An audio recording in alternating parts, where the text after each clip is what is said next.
Welcome to my desert home. And yeah, see, brand new garage or shop building. And I also want you to look down at the description, because I really did goof up and misquote a scripture towards the end of the video, and it's Hebrews chapter 2:3. And I should have said, how shall we escape if we neglect so great a salvation? Okay, well, God bless you and thank you. Bye-bye. Okay, it's August 2nd already. I should tell you that. And I'm gonna put this out on the other side of that fence there so people can see the for sale sign from the road. I don't expect that it's going to be sold anytime soon, but it's a good truck. Maybe a little old, but it's still all there and got a good engine and running gear in it. Anyhow, I'll put it out there and then I'll show you something after I park it that you'll be amazed at. Okay, hold on. Well, okay, I gotta park that here between the fences. That fence right there is the property line between me and the county road, and this other fence was built by the guy I bought this place from to keep his pit bulls from getting out. And I find it's handy to keep the coyotes on the other side. The pit bulls on this side, coyotes on that side. Well, I don't have any pit bulls, but he had 3 of them. One of them was a real old dog who was very friendly to me when I came to look at this place. Anyhow, look at this. Got me a leak. And say where I come from, the water line would come up right out of the top of this cap. But they bury their water lines deep around here because it freezes in the wintertime. And you know what happens to the pipes when they freeze? They break.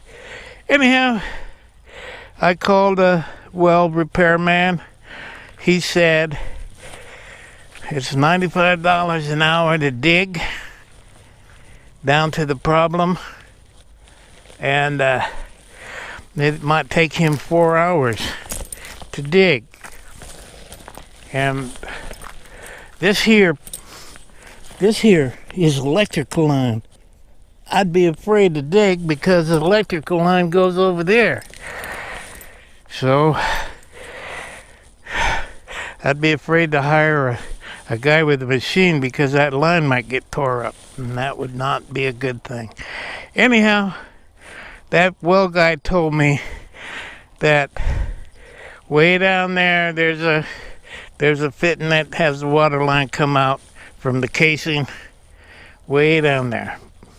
I'm figuring it's got to be at least 6 feet, judging from what I saw when they put the water line from that faucet there in front of the camper over to the house.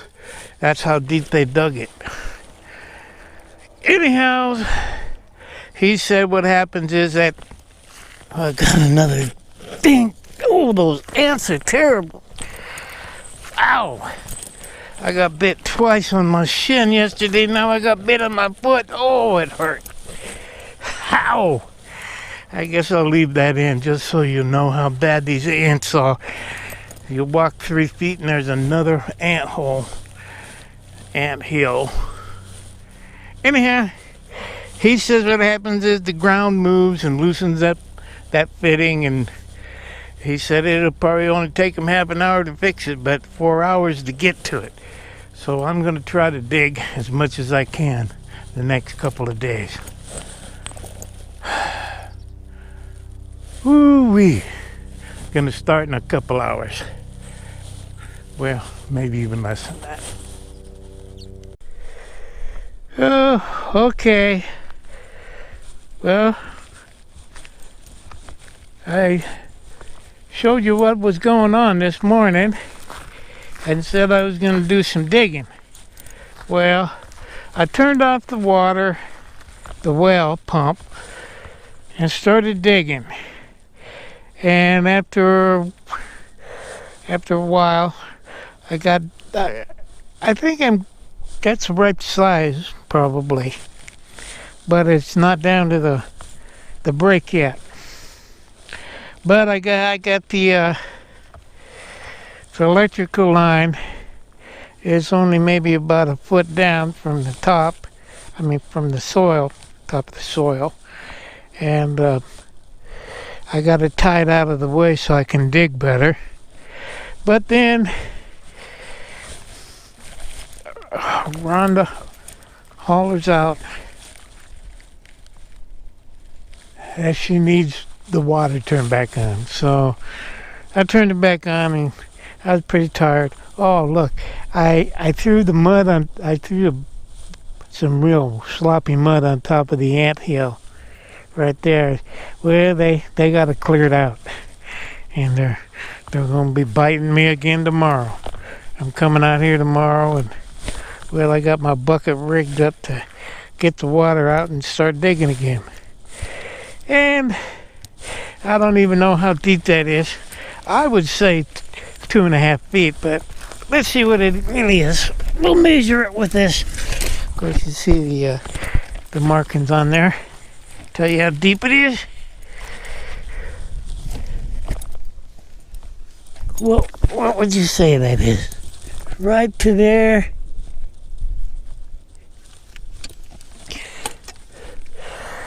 Oh, not quite 30 inches. That is over 2 feet anyhow. Okay. About 2 feet 4 inches maybe. I'm thinking it said 27. I'm not gonna get down on the ground to get a good reading. Might not get back up. Oh boy. Well, I hate to tell you, because in my mind sometimes I'm thinking I can work like I used to. But then when I get into doing something, my body tells me, no, you can't. All right. Oh, boy. Well, it's August 3rd, and I thought I was going to have to dig tomorrow, but can't see it because it's filling up with water again. Okay, right there. So, right there is where the pipe comes out of the casing. And it kind of goes like this with a bunch of elbows for some reason, and over here. And it goes underneath this timber. I had the pole just that wide. And I thought, well, if I'm going to dig it a little deeper, I got to widen the hole. So I started widening the hole, and I ran under this timber here, and it's got black plastic over it. So I used that to sit on while I dug deeper. I don't know what this is, but there's a pile of bricks right there. I don't know if it's a lid to a old-timey well or not. Anyhow, when I was digging, I knew I was coming close to where the pipes were when I found these old pieces of broken pipe. I said, well, somebody's been down in here fixing it before.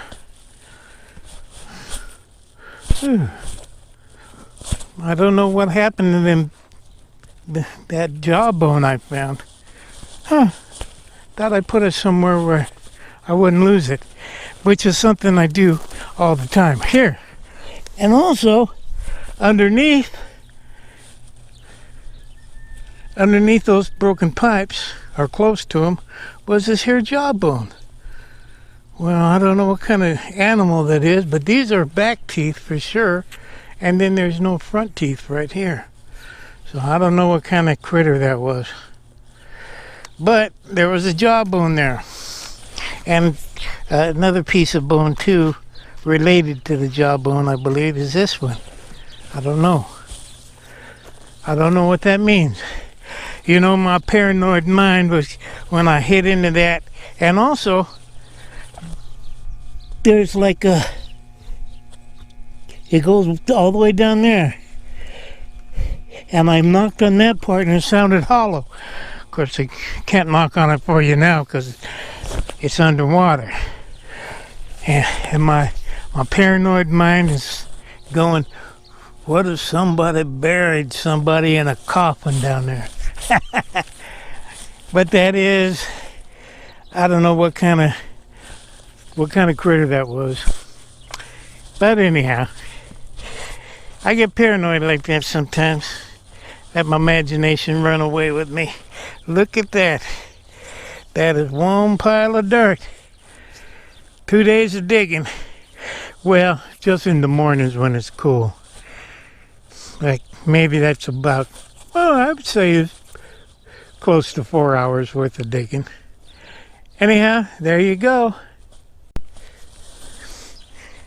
Well, anyhow, I called the well guy. He said that he can't come out tomorrow morning. He's got some other job to do, but he'll come out the next day, next morning. So he says it ain't gonna hurt to just leave it be. And it ain't filling up very, very good, but it had a spray of water that came all the way up to here. You can see the wet part maybe. It sprayed up there, but as soon as the water got a little deeper, it quit spraying up there and hasn't got any deeper. I went in and did my daily Bible study, and now I thought I'd come out and do this video and go for a prayer walk. Don't worry, this is not the prayer walk that I'm going to record a little Bible talk. That'll be another day. Well, it's August 4th, and there seems to be a bit of a mist around the edges of this little kind of valley I'm in. And clouds in the sky, cool morning, 30% chance of thunderstorm. Anyhow, boom, there it is. And if you remember I said about the weird thing crooking there with all the elbows and everything? Well, this guy made a straight shot. He's been out here before. I used to have when I first got here, there was a really nice, pretty pump house. Big red one. Of course, that red over there in my chicken coop is is the wood from there. Anyhow, the thing is that he came out here when a desert storm called a Habib. It was like a wall, just a wall of wind. Just rushing through here.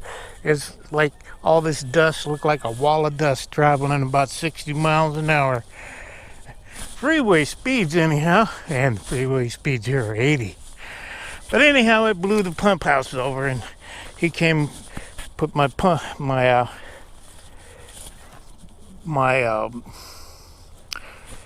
tank back up, and told me that I should make sure that it gets heated and insulated, which is why it's got that tarp wrapped around it, is to keep my insulation dry. Anyhow, he had to put the electricity back working again there too. But anyhow, this didn't cost me as much as when he came out that time. But I could have done that myself, but better to have a professional. Anyhow, what really helped me is he gave me information about how to pack that so it's hard in there and it doesn't move, the ground doesn't move, and have that happen again. Anyhow, he said just put some dirt in, maybe a foot of dirt or so, and then wet it down and let it dry for a week. Then do it again and do it again and do it again. Week by week. Yeah, they've been having fun playing around with this stuff over here. Oh, and there's my buddy. There's my buddy. We're not going for a walk yet, my friend.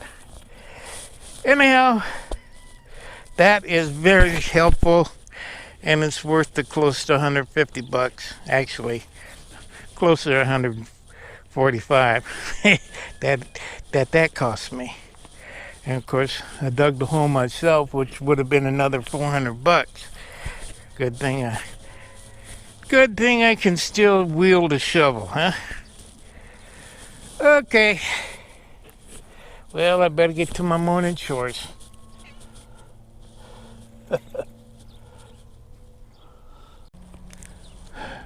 Well, I was doing my chores and then I remembered I forgot to tell y'all what he said about that timber down there.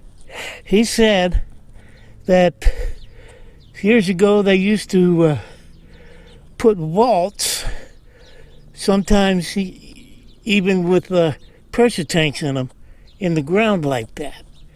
Now, I never heard of that, but like I say, things are different around here because of the freezing time in the winter.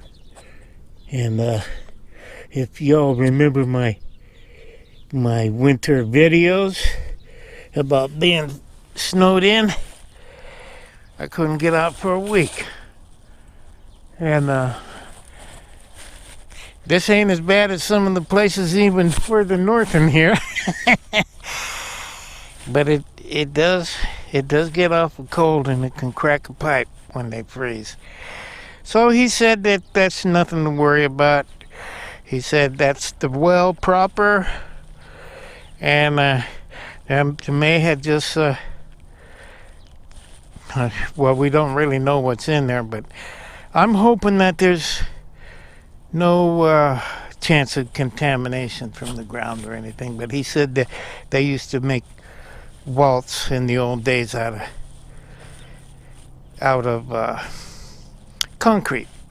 Anyhow, I don't know how old that well is right there and why, if it's newer than the vault in the ground thing, why the pipe goes through the lid there when it seems like a better shot over there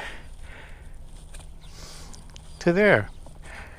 Anyhow, who knows why? As long as it's working, that's what counts to me.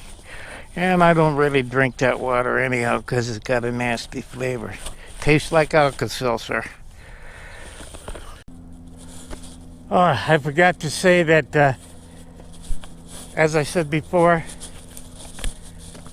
that he said he wasn't going to come until the 5th because he had a big job. He called me up yesterday and in the afternoon and said that he finished his big job that he had and he could come right over. So he said, I'll be there in 20 minutes. So wham bam, got it done.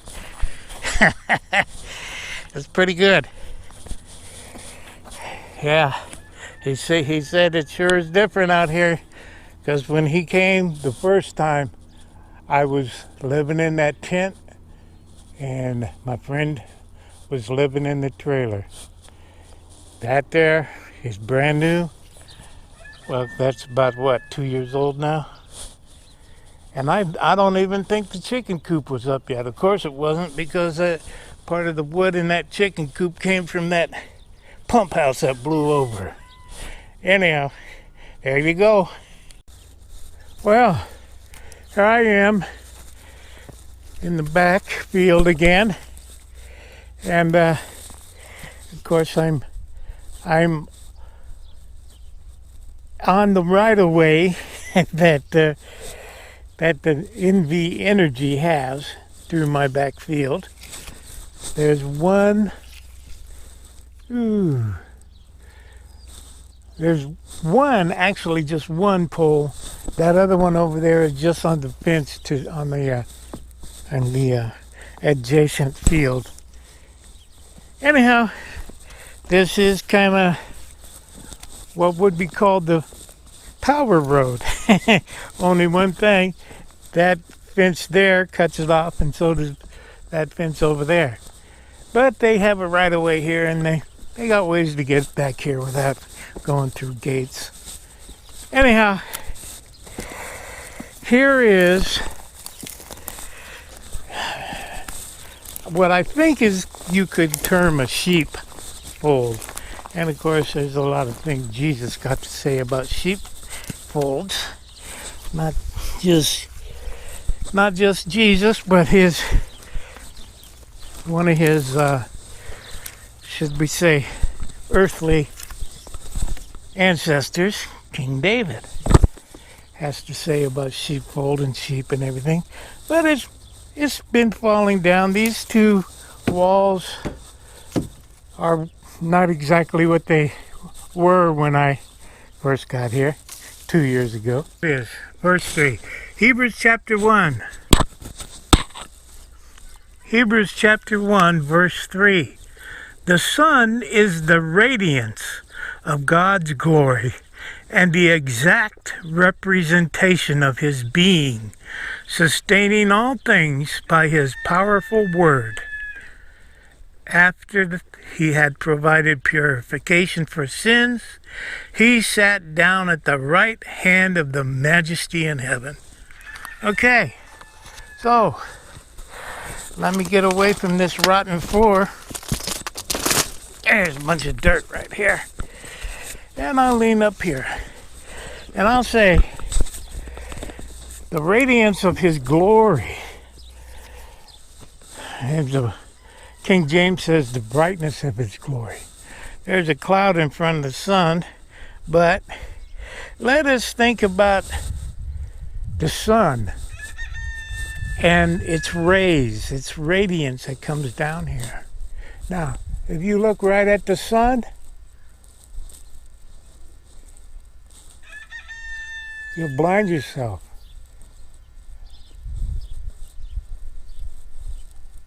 Yeah, there's a cloud in front of the sun. And anyhow, you would get blinded by staring at the sun. We all know that, except for maybe somebody who thought he could look at an eclipse and not hurt himself. But they tell you, don't look at the eclipse. But anyhow, the sun's rays are part of the sun itself. If you were somebody from another solar system and you were coming here, you would see the Earth as being inside of the sun's outer whatever. We are inside of the sun's radiation field here on Earth. And that leads me to, I did mark this one, Acts 17:28. For in him we live and move and have our being. As some of your own poets have said, we are his offspring. And that is, of course, the writing of St. Luke, the book of Acts, the Acts of the Apostles, and he writes about Paul, in his sermon, said that in his sermon on Mars Hill in Athenia, in Athens. Athenia, of course, being the goddess that Athens was named after. Excuse me there. But anyhow, we live within the radiance of God. In him we live and move and have our being. And Jesus Christ is the radiance of God. He is God, and he is our Savior. He's our Creator and Savior. And someday, every knee shall bow and every tongue shall confess that Jesus Christ is Lord, to the glory of God the Father. So,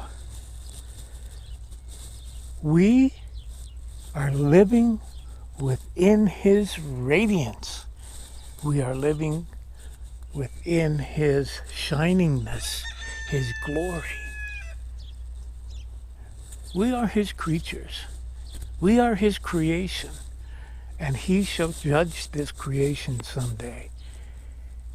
And we will bend our knee, whether we bend it in worship and acceptance of his lordship and salvation, or if we bend our knee in judgment. Well, we're all going to bend our knees someday, because in him we live and move and have our being. There's no escape. How shall we escape so great a salvation? Let us bend our knee in worship and acceptance and welcoming to him, our Creator. Goodbye. Thank you for watching.